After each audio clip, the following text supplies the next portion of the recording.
bersama Miss Rena. Hari ini kita akan belajar tentang Undang-Undang Dasar Republik Indonesia tahun 1945. UUD 1945 dinyatakan sebagai hukum tertulis pada tanggal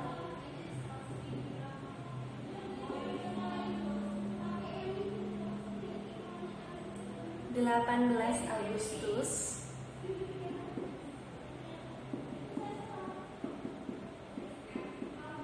1945, ya, bertepatan dengan pengesahan Pancasila sebagai dasar negara.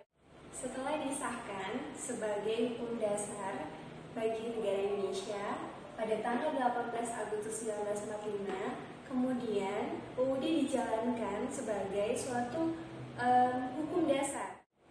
Awal UUD dijalankan sebagai suatu hukum dasar yaitu pada tanggal 17 Agustus 1945 sampai 27 Desember 1949. Kurang lebih 4 tahun ya waktu itu digunakan.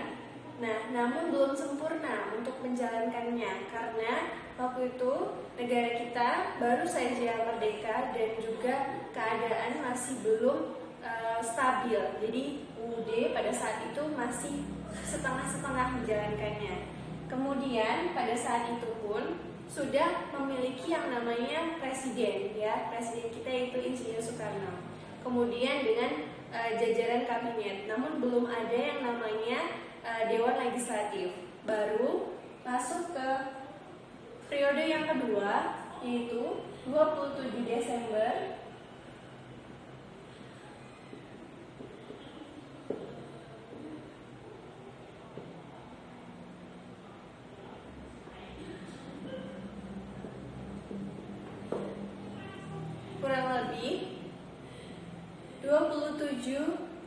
1945 sampai tahun 1950, kurang lebih 1 tahun, kita berganti hukum dasar menjadi UUDS.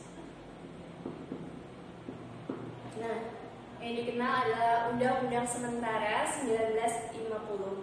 Yang pada saat itu kita menggunakan undang-undang ini yang sistem pemerintahan kita pada saat itu demokrasi parlementer.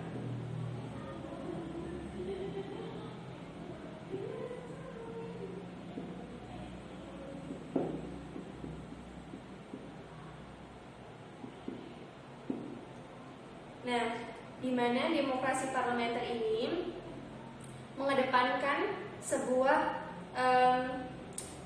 sistem parlemen di mana DPR yang memiliki peran besar pada saat itu. Namun ini hanya 1 tahun saja karena dianggap kurang sesuai, akhirnya dirubah lagi pada periode ketiga.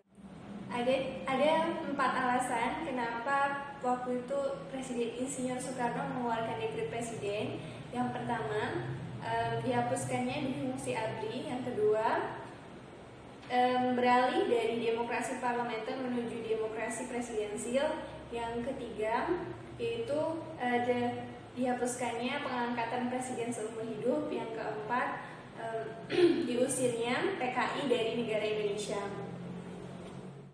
Setelah periode ketiga, lanjut ke periode keempat, yaitu kembalinya menggunakan Undang-Undang 1945 sebagai hukum dasar. Nah, pada saat itu